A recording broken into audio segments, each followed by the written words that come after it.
is reinstated. Open sesame! Commander Klingon vessel. We are energizing transporter beam. Now. One, engage!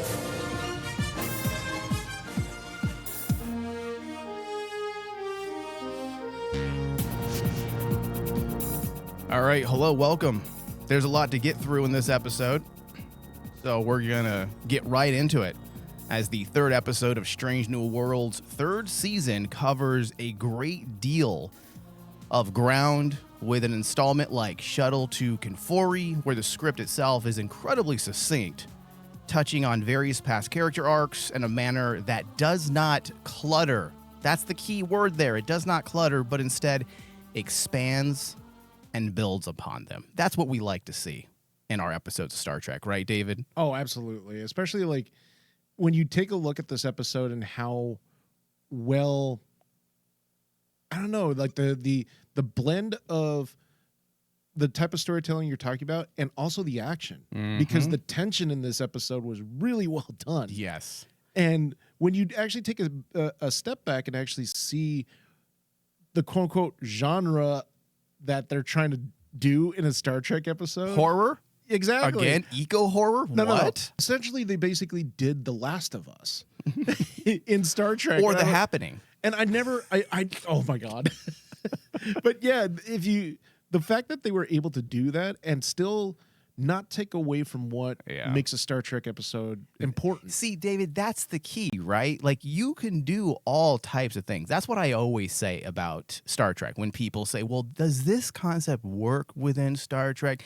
And you always hear that back and forth on the interwebs and within chat rooms, various chat rooms among Star Trek fans. But anything, this is what I keep stressing, and someday someone's going to believe it. Anything can work in Star Trek as long as you understand what Star Trek is. Yes. It's humanist, liberal philosophy and its outlook on the world pertaining to communication, peace, diplomacy, empathy, inclusivity, diversity. If you understand those components, guess what? Anything will work in Star Trek. Yeah, the biggest example that I always tell people is look at short treks. Oh, yeah. And look at lower decks. Yep.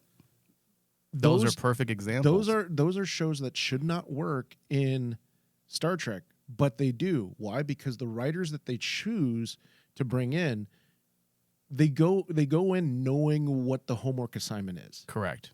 You know, we could say, and a clear example of what happens when someone comes in and they don't understand the homework assignment is like, say, like Section 31.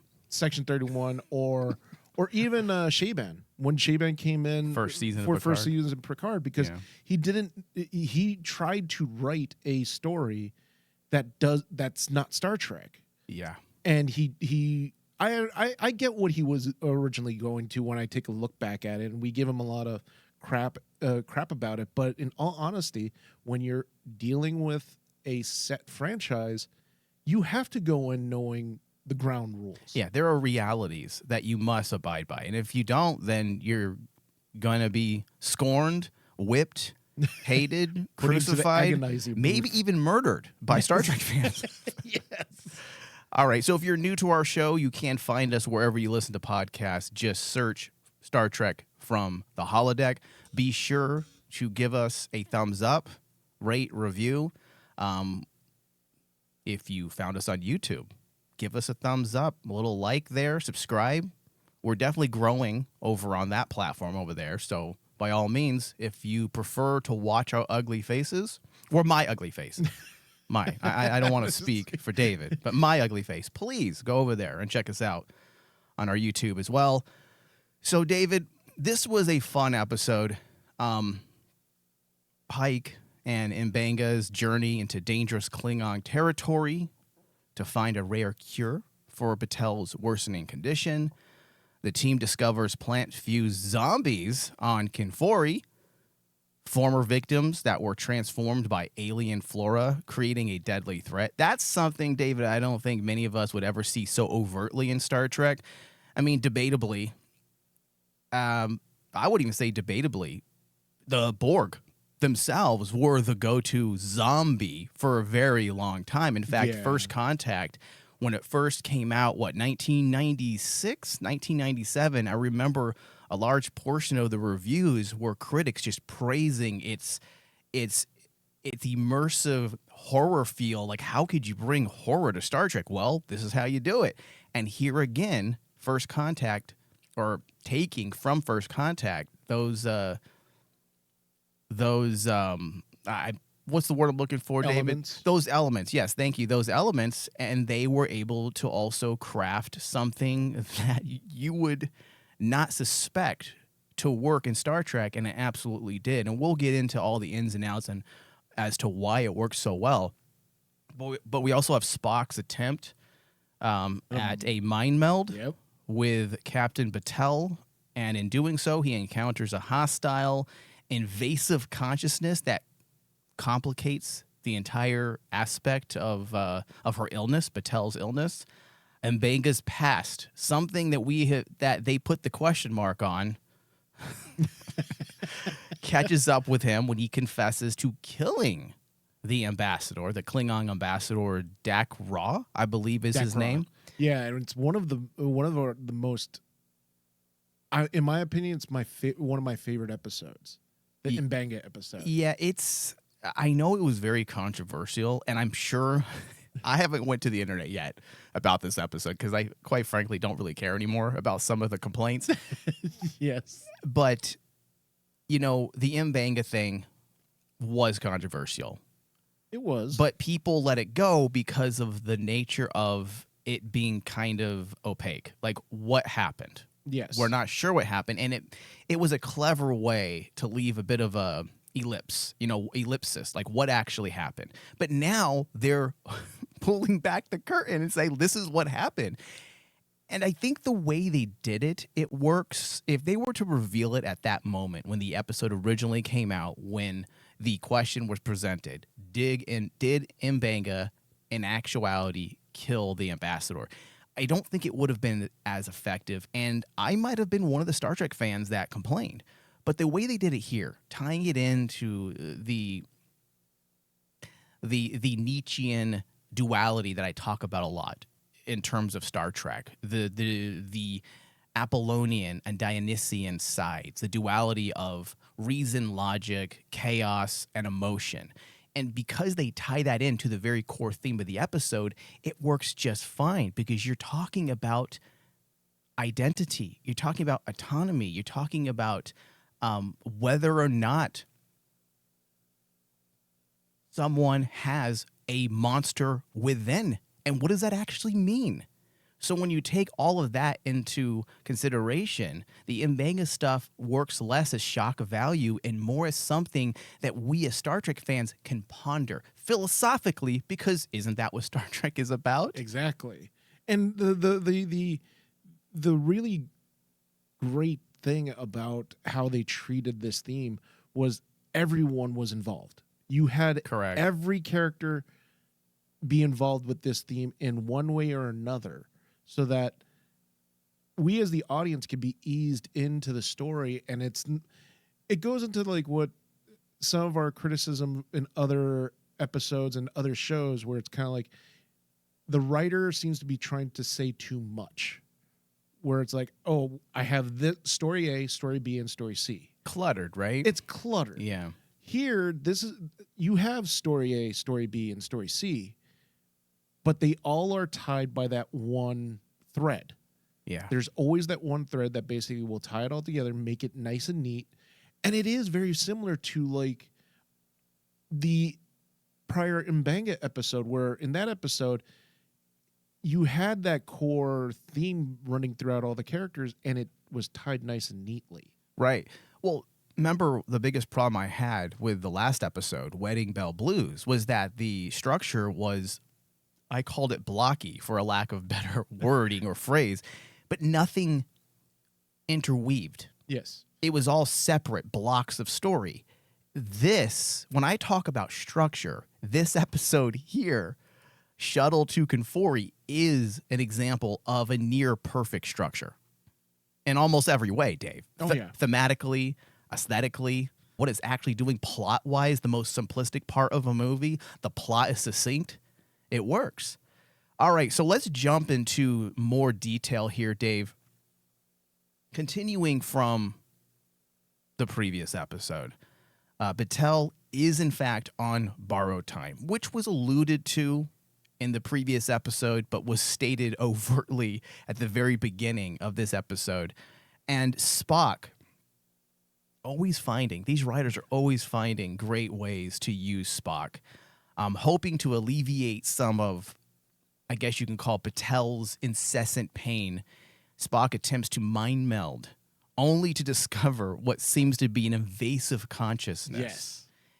And man, Dave, I got chills because I love this type of shit. This adds a phenomenological layer to the episode whereby the horror of actual possession and losing one's identity is brought to the forefront through, experiential aesthetics, reminiscent of body horror films like John Carpenter's The Thing. That's always our go-to when we talk about this type of horror. Yes. Invasion of the Body Snatchers, both the original and the remake. And The Fly, of course. I mean, that one is, I think for a lot of people, the epitome of body horror is The Fly, especially when you look at the more cerebral and subconscious elements, the subtextual, where, the fear of possession is intensified by the subtle awareness of losing one's autonomy. Yes. And just so it's clear, I know there are listeners who are not necessarily up on what phenomenology is per se, but as it pertains to film, it can be utilized essentially to interpret and understand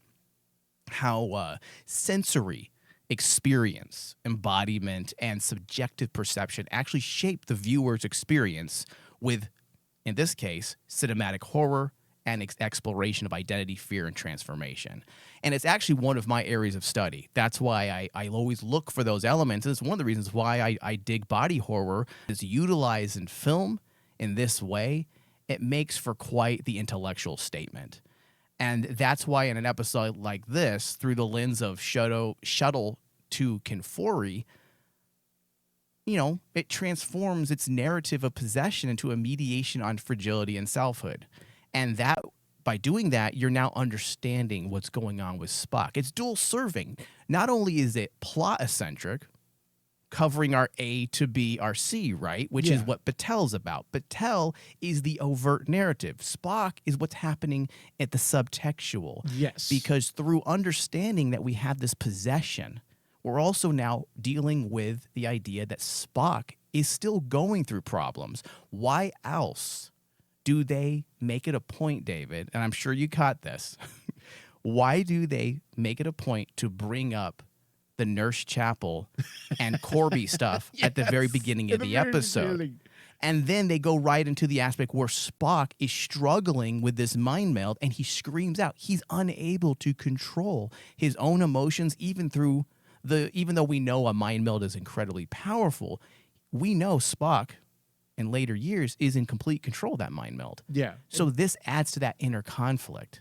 And the thing is like it reinforces the fact that for us as fans, this is a younger version of Spock. This isn't the Spock that we know that is with Captain Kirk at that point, and he's a logic machine. Yeah. This is Spock just learning the ropes and trying to get to that.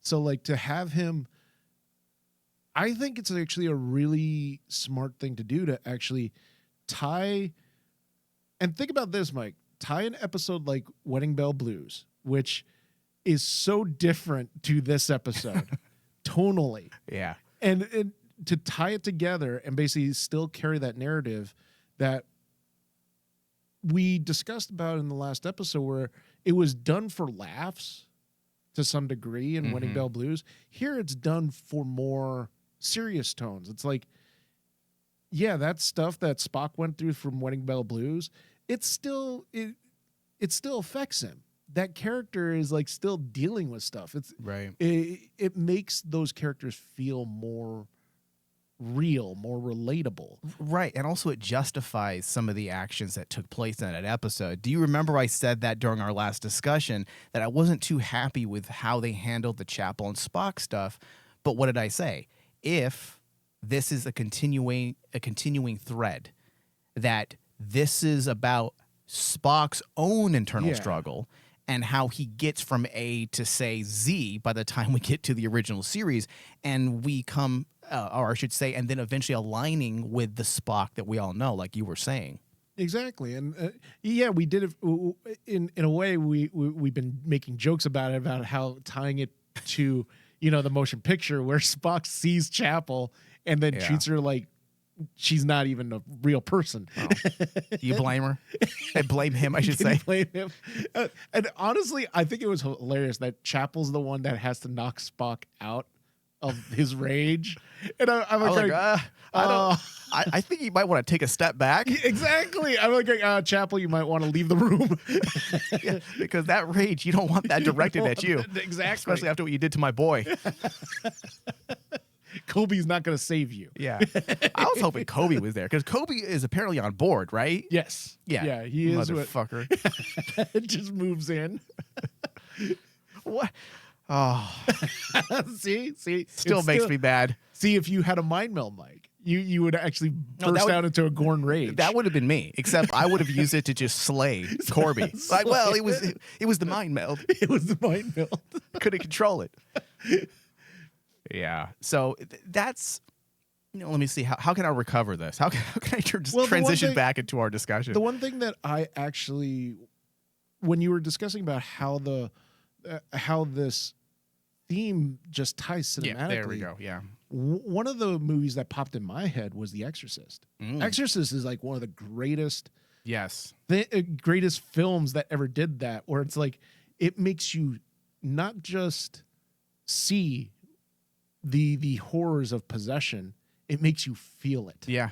Like, dude, that's a perfect example. That is, if you were to study phenomenology, when it comes to film, that's usually one of the first movies when you I delve into. When I got into film school, I had the privilege of actually taking my first year of film school under Terrence Donnelly, who is the producer of Exorcist, and having him tell us all the ins and outs of how that story works and why it worked.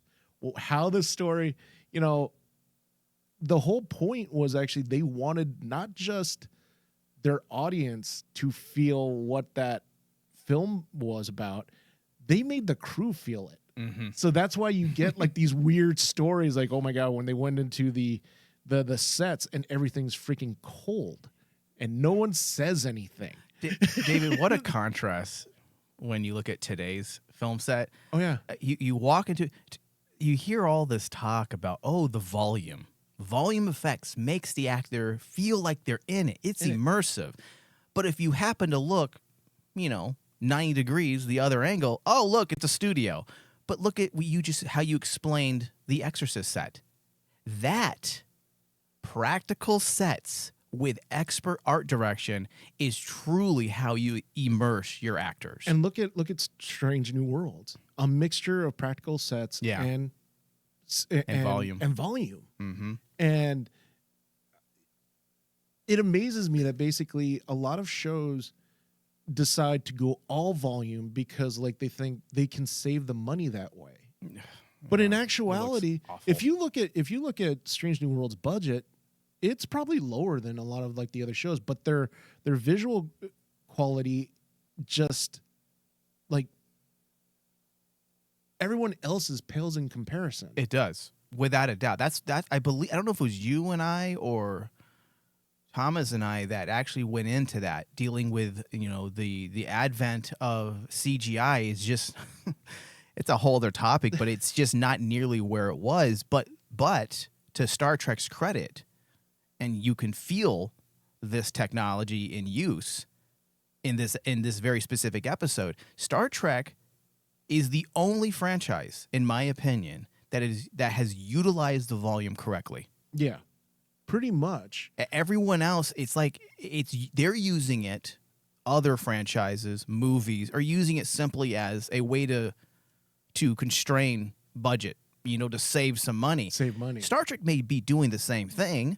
But they're not just relying on that. They're not throwing their hands up and say, well, we got to cut back and save money, so we're going to do the whole thing behind the volume, despite the fact that sometimes it doesn't look that great.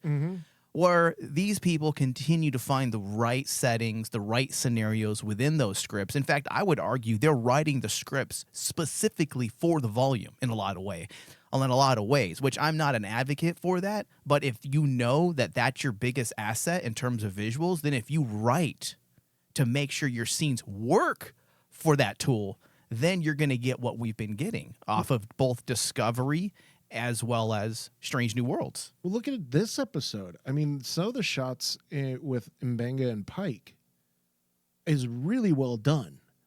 And like the thing about volume, you don't notice. If you don't notice it, it's excellent.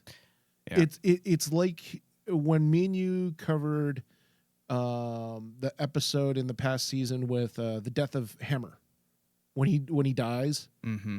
And yes, we were discussing about that scene, and it's like, you cannot tell that is volume. You can't tell that that's a digital set. Yeah.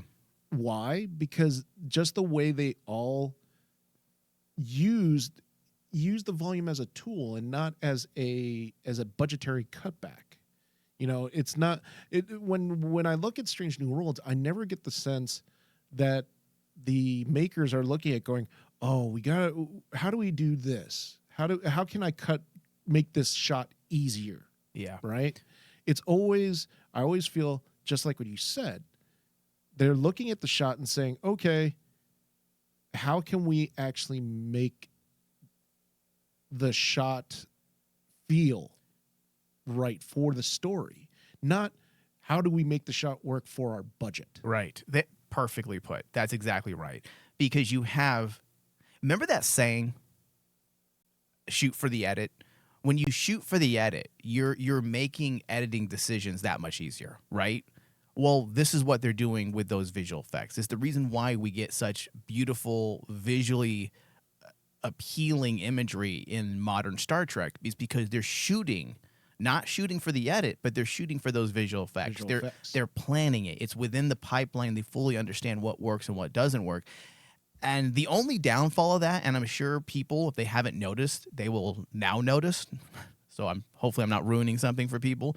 The only downfall of the volume is you tend to get more overcast shots because it just works better with how you light film sets. Yeah. Where you make mistakes is where they use the volume and they try to use it in bright daylight. And it doesn't work. That's when the gig is up. That's when you can see its imperfections. Yeah, because like the fact of error is when something isn't, it's amazing to me, Mike, that not a lot of people realize this. When it comes to lighting, if you have bright light, that brings out a lot of detail. And you can't get rid of shadow with another light. That's the first thing you and I learned in cinematography school. And if you had to learn that, you're probably an idiot. I think most people know you can't get rid of a shadow with another fucking light. And the problem is, though, Mike, I've seen so many people do that. I know. Like, that's why I'm saying. I'm like going, I've seen people go, well, I have this light here, so I'm going to add light number 2. Oh, no, I created a shadow over here. I'll create another shadow with the shadow. This goes back to what Dakota Johnson recently said in an interview. And I love some of these, what do they call them, Nepo babies? You get a lot of criticism about Nepo babies, but it seems like these Nepo babies are the ones who have to school everyone nowadays, because Maya Hawke has said similar things about modern filmmaking. Yeah. I mean, Maya Hawke is the daughter of Uma Thurman. Yeah. And Ethan Hawke, two fantastic actors with so many great works under their belt. And then you have Dakota Johnson coming from a similar legacy or lineage. And you have them now talking in interviews about what's wrong with movies today. And people I see laugh at them like with their little laugh emojis. I fucking hate those things. So it's just mockery. And but what they're saying is right. Dakota Johnson said 3 weeks ago that the problem with Hollywood currently is that you have people in positions of power, CEOs, directors, writers, who don't like movies, they don't know anything about movies, and it's just simply a job to them. Oh yeah. And that's the problem. That goes right back to what we're talking about in terms of visual effects. And ultimately, in a roundabout way, our blowing of this episode in terms of its visuals is because this is an example of a show that has veterans behind the creative process, experts behind the creative process who understands what they're doing. And on top of that too, take it even further, heads of the production in the studios in Star Trek right now and Paramount, if you notice, for right now, I'm just saying for right now, they are hands off. They're not stepping in. They're not telling people, "Oh, you got to do this. You got to do this." Well, there's some notes, I'm sure. There's notes. Those executives, but they can't help not, themselves. It's not like Marvel. No. Oh, no. It's not like DC. Well, there's not enough. There's not enough money. where you have like CEOs just stepping in and saying, Yeah. No, you got to do this. I know that I hired you to write the story, but here's the story I want you to do. Yeah. And it's like, no. I'm sure there's a little bit of that back and forth, but you're right. There is a lot more leeway or latitude when you're dealing with, I don't want to say there's not a lot of expectations. Economic, monetary expectations, because you brought up Marvel. When you're dealing with Marvel, you're dealing with what? Like a $400 million film, right? Mm-hmm. I mean, here you're dealing with something very expensive, roughly what, $15-20 million per episode, but that's a drop in the bucket when compared to something like Marvel. So you're not going to have that constant friction with a producer, you know, at the studio. At least, you know, I haven't heard a lot in terms of the current era of Star Trek, except for what happened with Picard Season 2 with Terry Matalas and Kurtzman being told by the studio that they don't think anyone will understand what's happening in this episode or in this season, so they had to make some changes. That's really the only real executive input that we've heard make its rounds in the last, 8-9 years that Star Trek's been back on the air. And yet you could actually still make the argument that they still followed their guns. Matalas and Kurtzman still followed their guns, and they still got what they wanted out of that series. Yeah, that's because when you're smart, you don't take no for an answer. If you either push and try to get the answer you want, or you work around it. And that's what Roddenberry did throughout all of the 60s with the original series. Oh, you don't want that? Okay, right, I won't do that. But I'm going to hint at it. He played on the fact that the executives are too stupid to understand subtext. Yes. So he fucked around with subtext and did exactly and said exactly what he wanted to say, just found a more covert way of doing it. All right, so let's bring it back to the more specifics of this episode in the way of narrative. So we're going to continue on with our thoughts in terms of what the show's doing. David, so ultimately, what are we getting here? So we get an episode that is less concerned with broad strokes and more focused on the details. Yeah. Because bringing it back to Spock, we know what Spock is currently going through on a personal level, right? We had mentioned this a few moments ago. It's the reason why the writers included that moment between M'Benga and Pike when they spoke of the Chapel Corby situation. It serves as a reminder, a narrative anchor, if you will. This is why I described the episode as succinct and incredibly nuanced. The metaphor of Captain Patel and the Gorn DNA operates as a subtextual level. Ultimately, David, what it does is it reinforces and complicates Spock's ongoing story. Yeah. And once again, as I was saying, Star Trek draws upon those Nietzschean, Dionysian, and Apollonian duality, the balance between chaos and order, instinct and reason, all leading to the exploration and or tensions at the core of Spock's character, which at the end of the day, that's really, if you look at everything they're doing, not in the broad strokes, but the detail, largely Spock and his characterization is really the focus of the entire series. Yeah. And now that's debatable. There may be someone that comes in and say, no, that's not the case. But if you look at every story arc, every episode, every serialized moment, they never forget about. And what does this mean for Spock? Yes. And what does this do for Spock? So in a lot of ways, Spock is a bit of the thematic and narrative thread of the entire series. If you don't believe me, let's go back to the first season, that series finale, when they basically said, Pike, your story's not important. Other people's story is important. Read Spock is more important. Yes. They wouldn't say something like that unless he is the actual narrative anchor and narrative thread. Now, I'm not saying the series isn't doing so many other things, but at the end of the day, I guarantee you, when we go back 10 years down the road and we look back at this series retrospectively, that's going to be a defining aspect, is Spock's ongoing characterization, which serves as the narrative thread. Well, the one thing, too, that I think I want to piggyback on your point about Spock is, like, I think that maybe this is because it's in my own headcanon at this point, because I'm constantly thinking, just as we've covered the beginning of Strange New Worlds, this has to connect to the cage. This leads up to Spock causing a mutiny on Kirk to save Pike.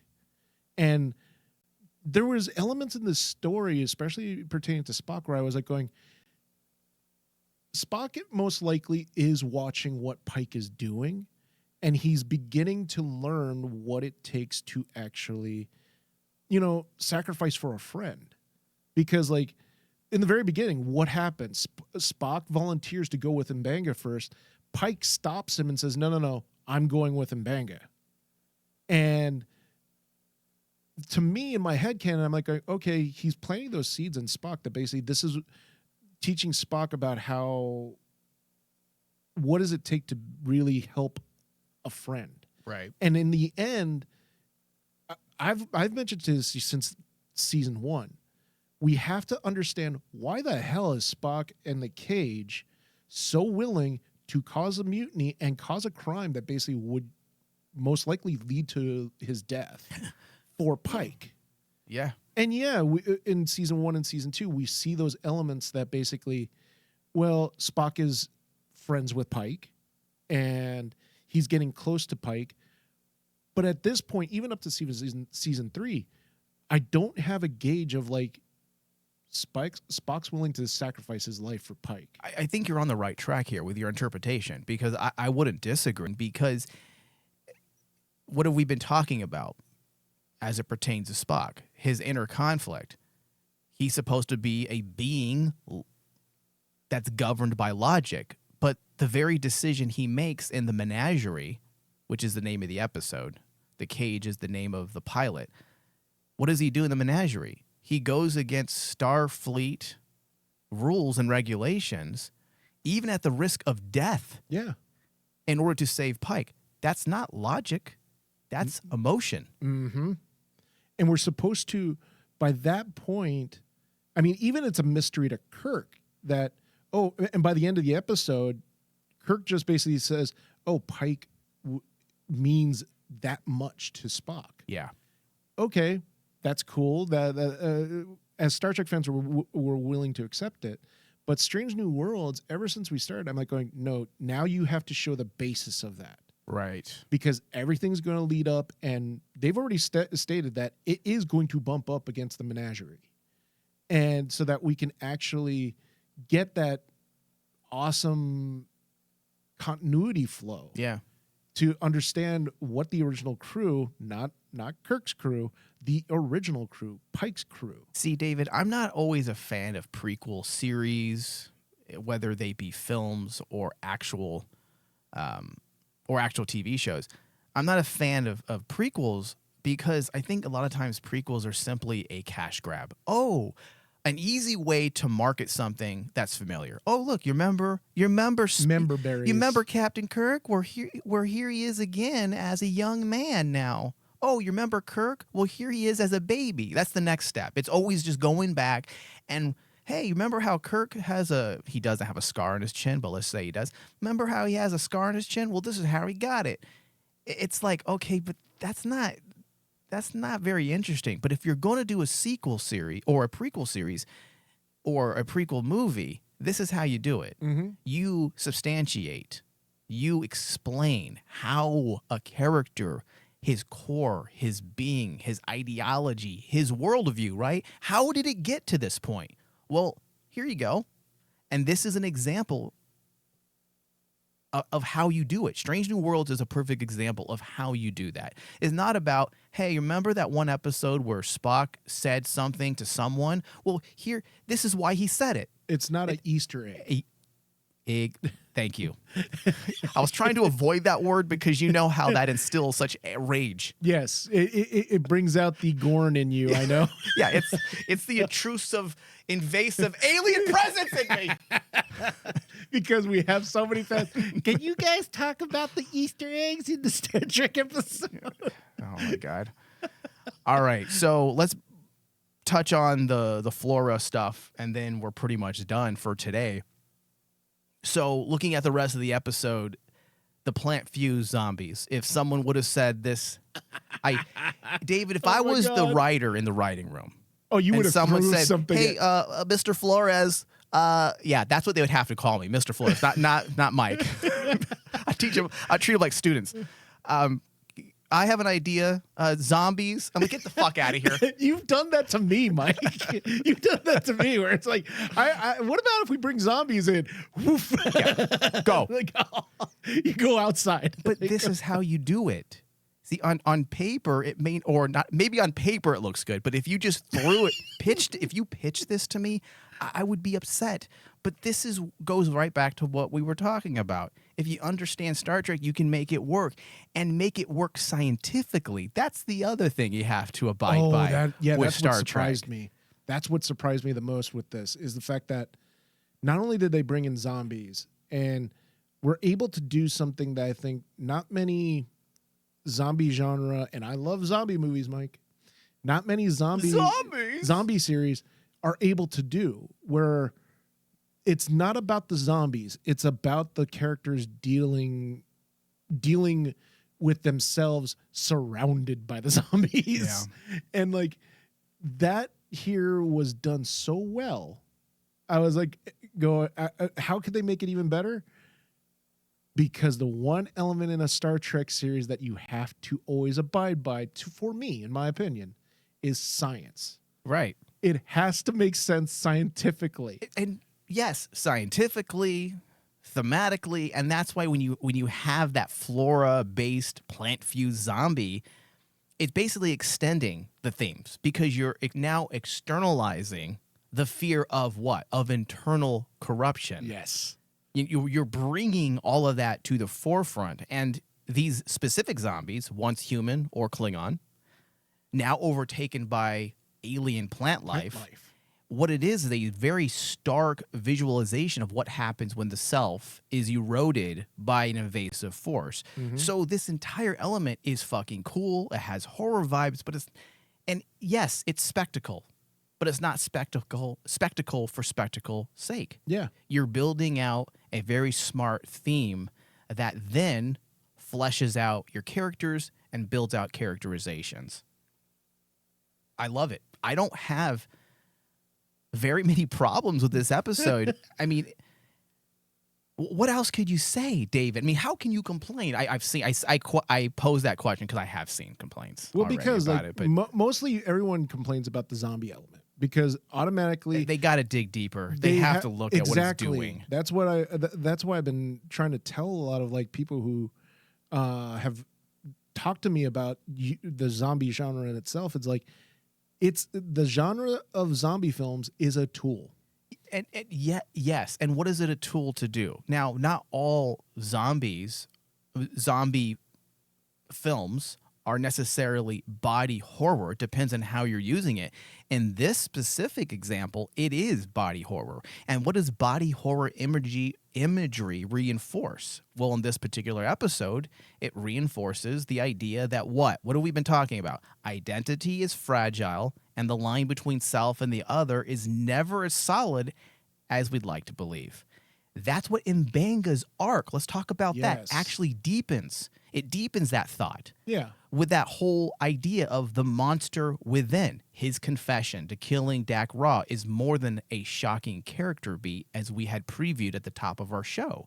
It's actually an exploration of the moral scars left by war and the way trauma reshapes one's sense of self.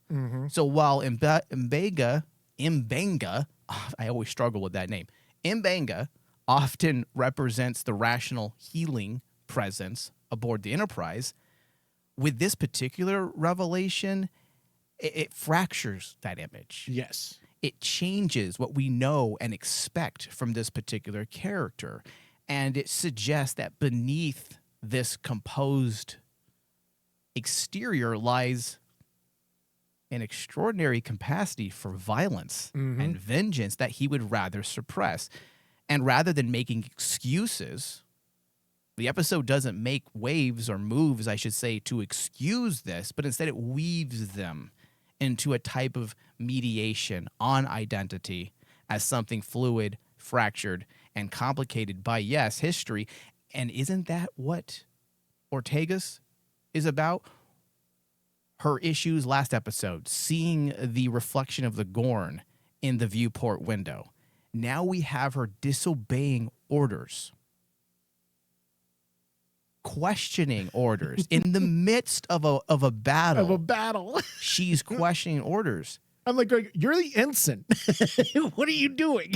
So when you look at all of it, we just laid out all the evidence. Now, what can we say about Shuttle to Kenfori and what it does for Ortega's? It does an excellent job tying each character's inner struggle into a larger mediation on boundaries of selfhood and the fear of losing control to those forces, like the external with the Gorn or the internal, like anger and grief, that threaten to redefine who we are. And this, incidentally, is what Ortega's purpose in this episode was about, strengthening that last bit. So every single component in this episode works for the greater whole. This is an expertly written episode, and that's why I'm going to give it a 97%, David, on our RMD score. I'm with you there. This one sits at a 98 for me.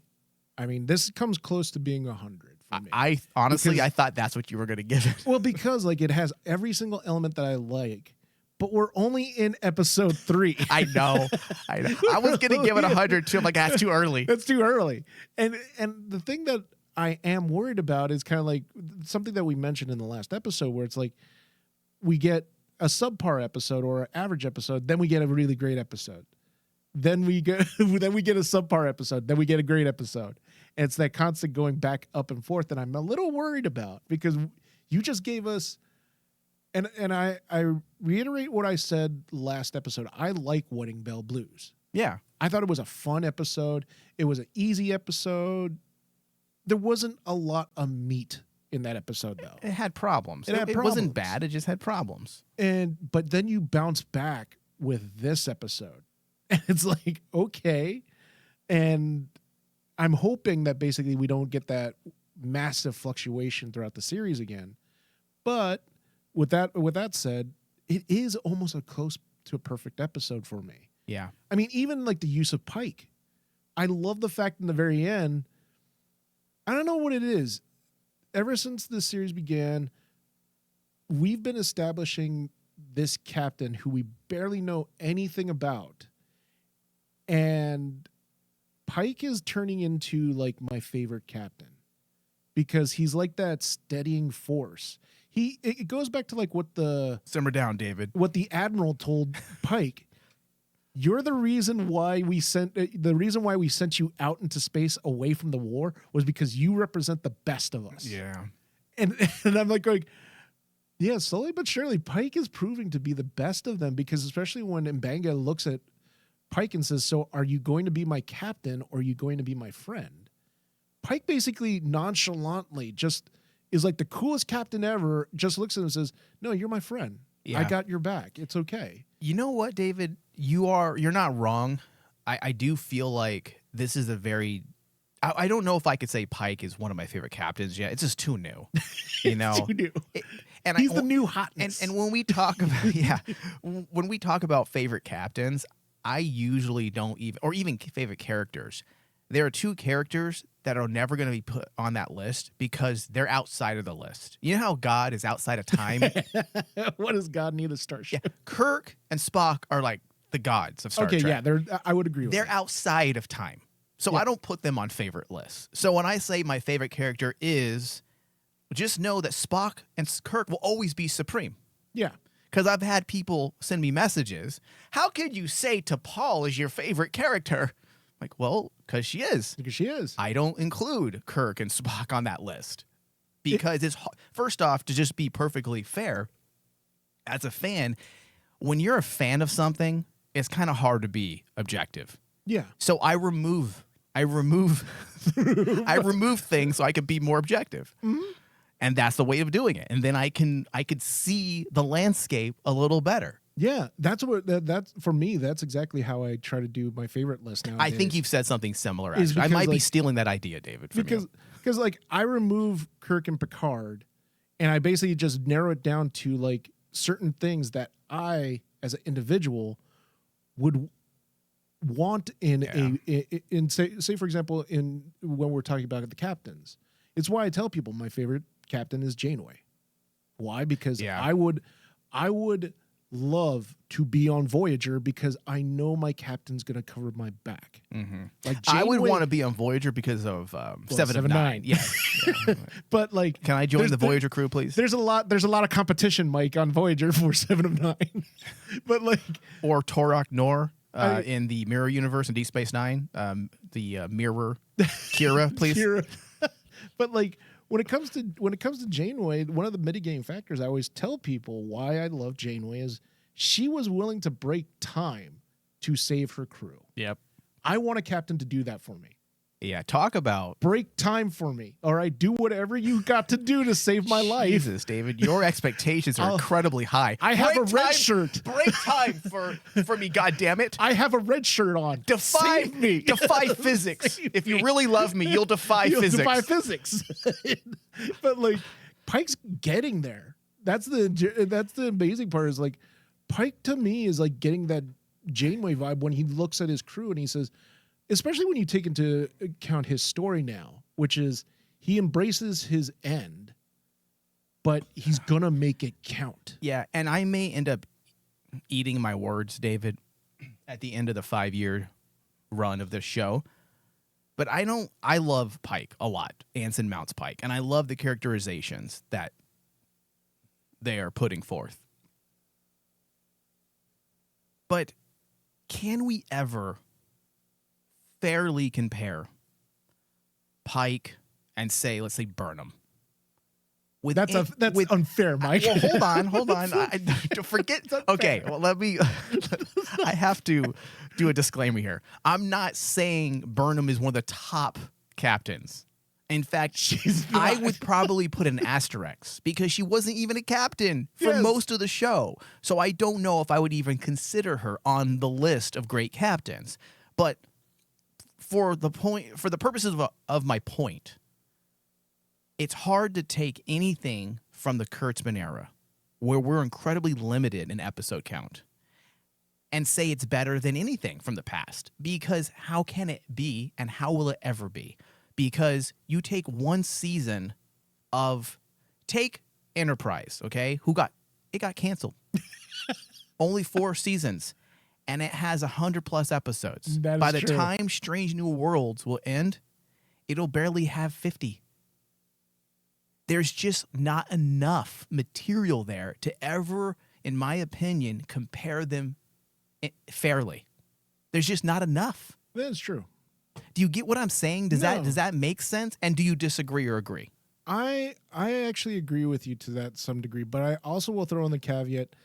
You bring up Enterprise. Now, let's compare Archer to Pike.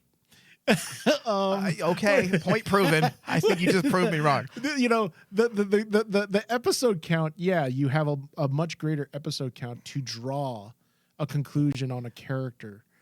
Archer had a lot of mistakes. Just in writing, oh my God. Just in writing, though. If you look at the other characters that took really the narrative and emotional lead. I seriously... DePaul and... oh, Jesus. Tripper. Tucker. Trip Tucker. There we go. Jesus Christ. Who's Tripper? Tripper. T'Pol and Tucker. In a lot of ways, those two characters are really the emotional weight. Oh yeah. And I would, if I were to do comparisons, I would probably compare their stories rather than say Archer. But then that's also changing my rules because I said captains. Yeah. But that's the thing is like through those episodes we get a gauge of what their characteristics are. Yeah. And honestly, with Pike, we are getting a really good gauge of like what type of person, not what type of captain, but what type of person is Pike. Well, as long as we get episodes like this, and this is ultimately my point, and then we'll close out the show. We keep pounding our desks saying we want more episodes. We want more episodes. And we do. And I do. And I will always want more episodes because you can't satiate my thirst and my lust for more episodes of Star Trek. But if every episode is written like this one, my God, look how much ground is covered. If we fuck around like we did in the first, even though I liked the first episode of the season, it's basically just a denouement for the 10th episode of the second season. It's not bad, but it really didn't do anything for this season, really. Mm-hmm. It set a few things in place. You got Battelle, you got Ortegas, but it didn't really set any new ground, right? Yeah. It didn't do any new developments for, say, Pike. Then we have Wedding Bell Blues. Fun episode, but it's also a lot of filler. You can find the value there with Spock, and it does say a lot. But there's also a lot of wasted potential because not all the characters are involved. And you have character assassination in it. Yes, we cannot forget that. But then when you look at an episode like this, if all episodes were written like this, I would be less likely to scream and yell for more episodes because look how much ground an episode like this covers. So, all right, that brings us to the end. Thank you, David. Thank you. Live long and prosper.